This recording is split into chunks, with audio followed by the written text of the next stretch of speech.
Hello everyone, my name is Sandeep Upadhyay और इस video में हम बात करेंगे कि कंप्यूटर साइंस सब्जेक्ट में हम आर्ट इंटीग्रेशन कैसे कर सकते हैं। हम सभी जानते हैं कि सीबीएसई के सब्जेक्ट कंप्यूटर साइंस और इन्फॉर्मेटिक्स प्रैक्टिसेस में क्लास 11th और 12th में प्रोग्रामिंग कॉन्सेप्ट पढ़ाया जाता है और इस क्लास के लिए आर्ट इंटीग्रेशन का जो टॉपिक दिया है, सीबीएसई की तरफ से जो टॉपिक दिया गया है वो है कंप्यूटर ग्राफिक्स। वैसे तो सुनने में टॉपिक छोटा लगता है, लेकिन अगर हम इसे एक्सप्लोर करें तो हमें बहुत सारे ऑप्शंस मिलते हैं। हम इन्हीं ऑप्शंस को यहाँ एक्सप्लोर करेंगे और प्रोग्रामिंग कॉन्सेप्ट को आर्ट से कैसे मिक्स करके इस सब्जेक्ट को और इंटरेस्टिंग कैसे बना सकते हैं, चलिए देखते हैं। इसके लिए हमें पाइथन के ग्राफिक्स मॉड्यूल की ज़रूरत पड़ती है, जो कि इंटरनेट से इजीली डाउनलोड किया जा सकता है। इस वीडियो के डिस्क्रिप्शन में भी उसका लिंक दिया गया है, आप वहाँ से भी इसे डाउनलोड कर सकते हैं। इसे डाउनलोड करने के बाद इस मॉड्यूल को हमें उस फोल्डर में कॉपी करना होता है जहाँ पर हमारा पाइथन का मेन प्रोग्राम होता है, और इसके साथ साथ हमारे मेन प्रोग्राम में इसे इंपोर्ट करना पड़ता है, जैसे कि जो आप कमांड देख रहे हैं, फ्रॉम ग्राफिक्स इंपोर्ट स्टार। और सबसे ज़रूरी बात यह है कि इससे आपके मेन प्रोग्राम में टिंकर पैकेज भी इंस्टॉल होना बहुत ज़रूरी है।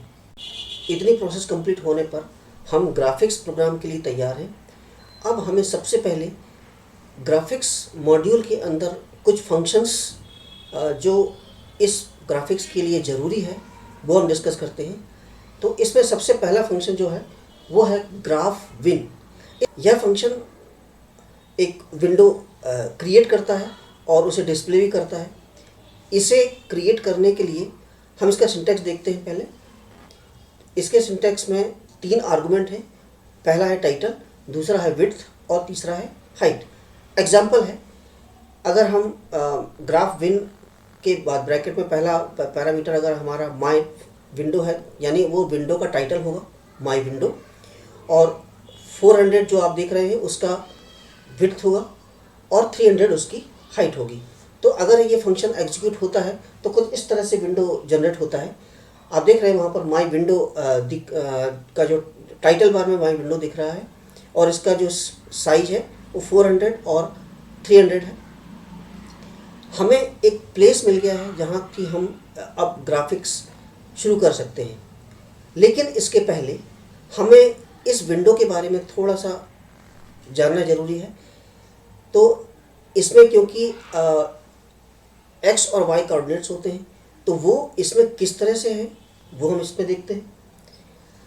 इसके कोऑर्डिनेट्स में जो टॉप लेफ्ट कॉर्नर होता है उसे हम, इसमें जो टॉप लेफ्ट कॉर्नर होता है वो होता है उसका ओरिजिन, और वहाँ से जब हम राइट साइड की तरफ जाएंगे तो जैसे कि हमारा विंडो का साइज 300 बाई 200 अगर है तो ये 300 और हाइट इसकी 200 इस तरह से होगी, डाउन में 200 होती है।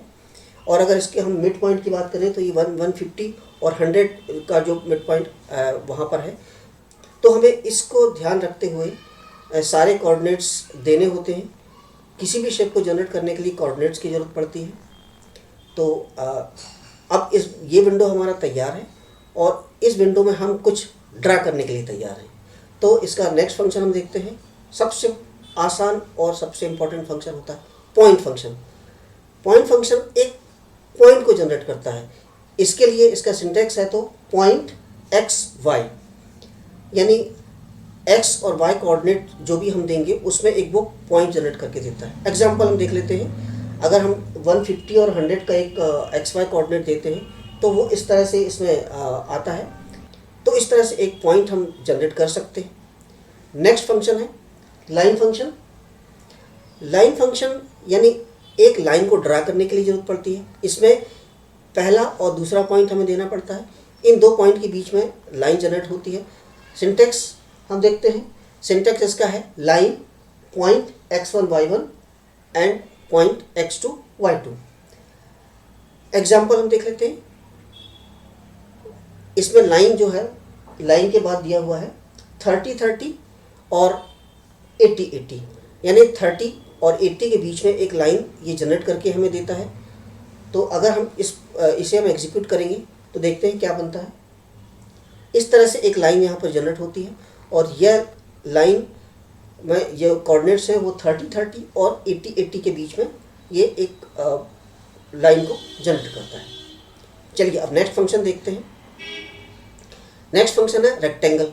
अगर हमें एक रेक्टेंगल को ड्रा करना है तो इसका सिंटैक्स फिर से वही 2 पॉइंट हमें देने पड़ेंगे, यानी ये 2 पॉइंट, इसका टॉप लेफ्ट कॉर्नर और बॉटम राइट कॉर्नर के 2 पॉइंट होंगे, इनके बीच में ये एक रेक्टेंगल को ड्रा करेगा। एग्जाम्पल हम देख लेते हैं। एग्जाम्पल में हमने फिर से एक 30-30 और 150-80 लिया हुआ है। अगर इसे एग्जीक्यूट करेंगे तो इस तरह से एक रेक्टेंगल ड्रा होता है। तो ये जो इसमें जो पॉइंट है टॉप लेफ्ट कॉर्नर वो है 30-30 और बॉटम राइट कॉर्नर 150 और 80 है। नेक्स्ट फंक्शन है सर्कल।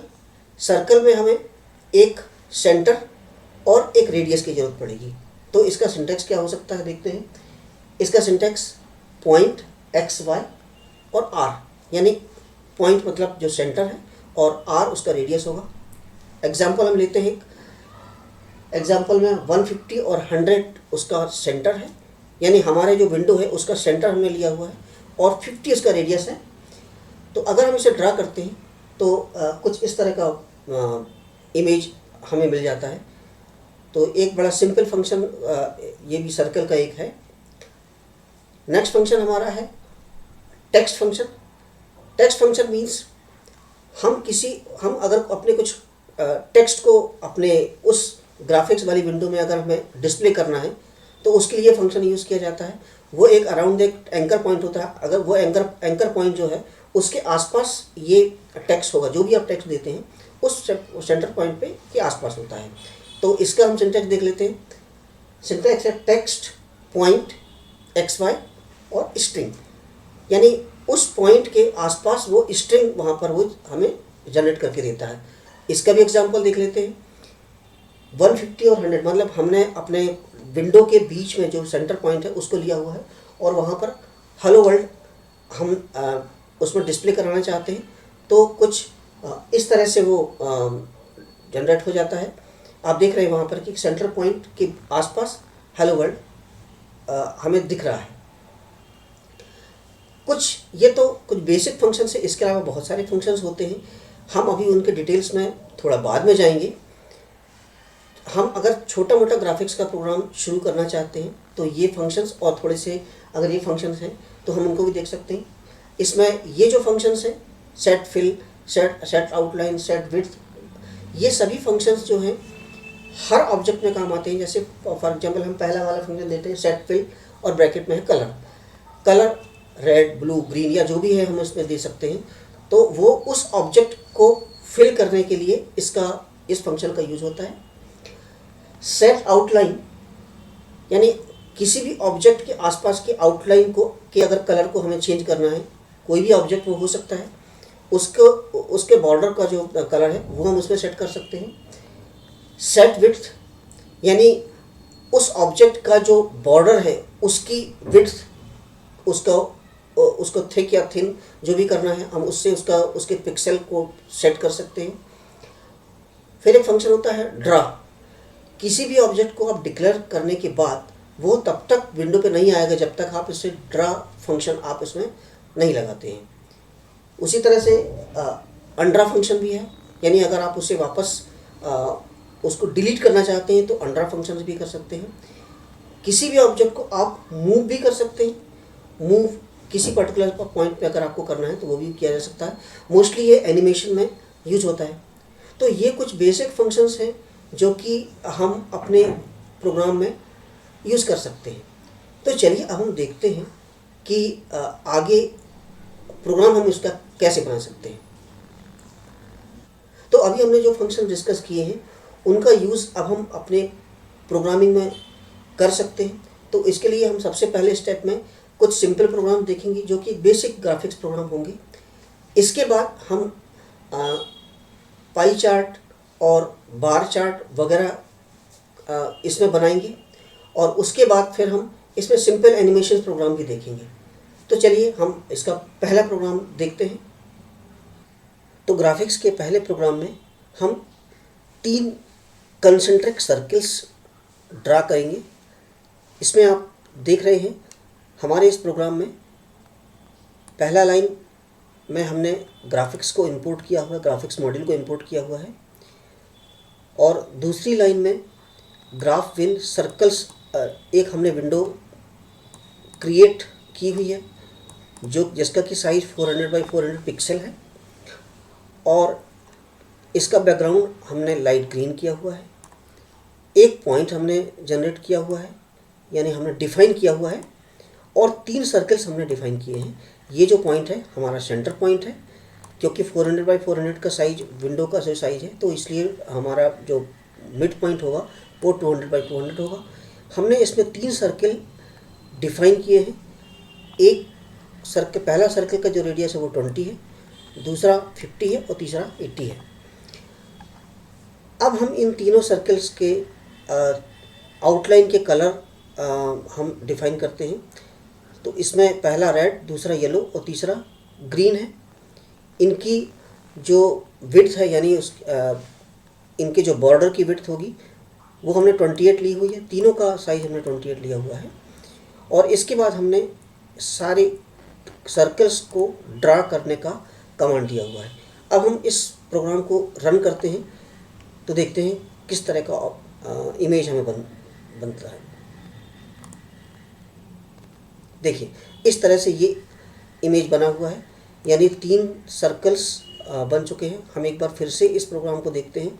इस प्रोग्राम में जैसा कि हमने पहला सर्कल जिसका कि C1 जो सर्कल है उसका आउटलाइन रेड था और उसकी विड्थ 28 थी। दूसरा येलो, उसका भी विड्थ 28 और ग्रीन इसका भी 28 है। ये सेंटर पॉइंट के आसपास ड्रा हुए हैं ये तीनों सर्कल्स। और इसका बैकग्राउंड जैसे हमने लाइट ग्रीन रखा हुआ था तो ये लाइट ग्रीन इस तरह से आ गया है। तो ये एक छोटा सा और बड़ा इंटरेस्टिंग प्रोग्राम इस तरह से है। अब चलिए इसका दूसरा प्रोग्राम देखते हैं। इस प्रोग्राम में हम एक चेस बोर्ड बनाएंगे। सभी जानते हैं कि चेस बोर्ड में 8 बाई 8 के स्क्वायर्स होते हैं। हम इस प्रोग्राम को पहले रन कर लेते हैं, देखते हैं क्या होता है। देखिए इस तरह से एक चेस बोर्ड बना हुआ है और अल्टरनेट कलर में ये चेस बोर्ड होता है। हम अब चलिए इसके प्रोग्राम के डिस्क्रिप्शन को देखते हैं। जैसे कि पहला लाइन इसका फ्रॉम ग्राफिक्स इंपोर्ट है, और उसके बाद हमने एक विंडो जनरेट की है जिसका कि साइज 320 बाई 320 है, और इसका बैकग्राउंड हमने लाइट ग्रे रखा हुआ है। इसके बाद हमने ये छोटे छोटे रेक्टेंगल्स जनरेट किए हुए हैं और इसे हमने एक फॉर लूप में लगाया हुआ है। और इसमें क्योंकि एक स्क्वायर ड्रा होने के बाद फिर दूसरे स्क्वायर को हम ब्लैंक छोड़ेंगे, फिर तीसरे स्क्वायर को ड्रा करेंगे ब्लैक कलर से, फिर एक ब्लैंक छोड़ेंगे। तो इस तरह से एक लूप, पहला जो इनर लूप है उसमें पहली लाइन जनरेट होती है। एक्चुअल में इसमें पहली और दूसरी लाइन एक साथ जनरेट हुई है, और उसके बाद ये 4 बार लूप रिपीट हुआ है। और इस तरह से ये चेस बोर्ड का प्रोग्राम आपके सामने है। ये प्रोग्राम्स वीडियो के डिस्क्रिप्शन में भी आपको मिल जाएंगे, उनका लिंक मिल जाएगा और आप उसे वहाँ पे डाउनलोड करके डायरेक्टली एग्जीक्यूट कर सकते हैं। अब हम तीसरे प्रोग्राम में एक बार ग्राफ जनरेट करेंगे based on the given data. जैसा कि आप प्रोग्राम में देख रहे हैं, यह H नाम का एक लिस्ट है और इसमें ये डेटा हमने एक इमेजिनरी डेटा दिया हुआ है, और इस डेटा के बेस पर हम एक बार ग्राफ जनरेट करते हैं। चलिए हम इसको पहले रन करते हैं।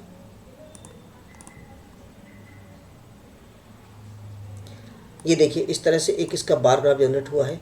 हम इसके प्रोग्राम को और इसके ये बार ग्राफ को देकर देखें तो यहाँ पर 1 2 3 4 5 6 7 8 9 एंड 10 ये 10 डेटा हमने दिया हुआ है, और इस तरह से 1 2 3 4 5 6 7 8 9 10 ये 10 यहाँ पर बार जनरेट हुए हैं अकॉर्डिंग टू दिस वैल्यूज़।